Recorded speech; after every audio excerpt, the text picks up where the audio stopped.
I moved out here to escape people like her.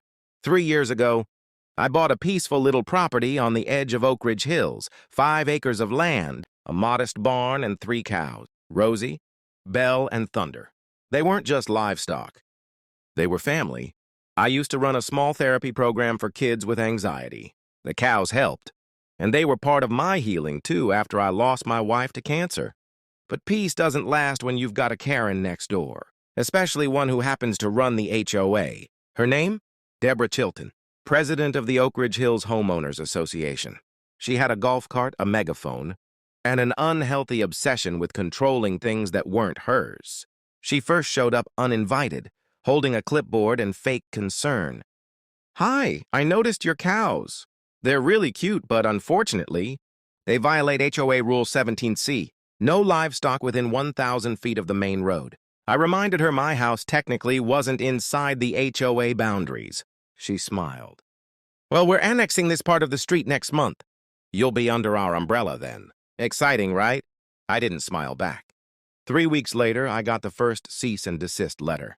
Then came the citations, fines, noise complaints, even an anonymous report claiming my cows were aggressive. Thunder once licked her golf cart mirror. That was the aggression.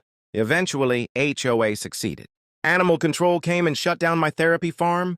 I was forced to relocate Rosie, Belle, and Thunder to my friend's ranch out in the countryside. I was heartbroken, but also furious.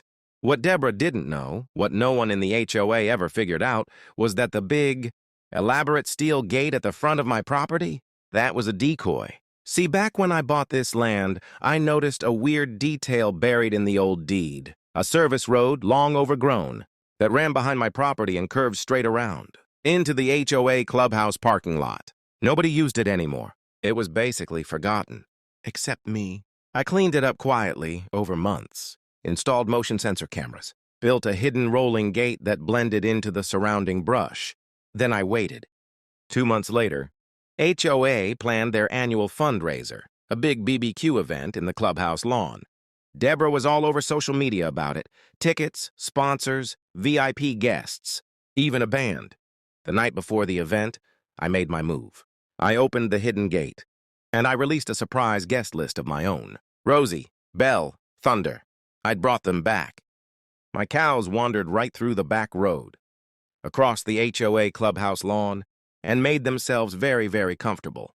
They munched on decorations, knocked over tables. One of them, Belle, took a nap right in front of the clubhouse entrance.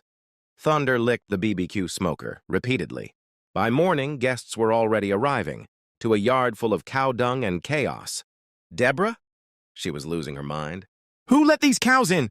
How did they get through the gate?" I smiled from across the street, sipping my coffee, and simply said, "Which gate, Deborah? The real one or the decoy?"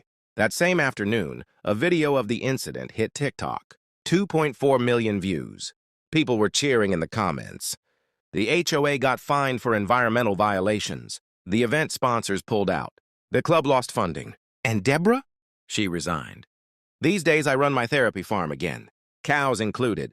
The county confirmed I'm still technically outside. HOA lines. Turns out their annexation wasn't properly filed. Funny how paperwork works both ways. As for the gate, it's still there. Both of them. But only one leads to revenge. If you loved how I got even with Deborah and her fake power trip, hit like, subscribe, and let me know in the comments. What would you have done if your cows were kicked out by the HOA?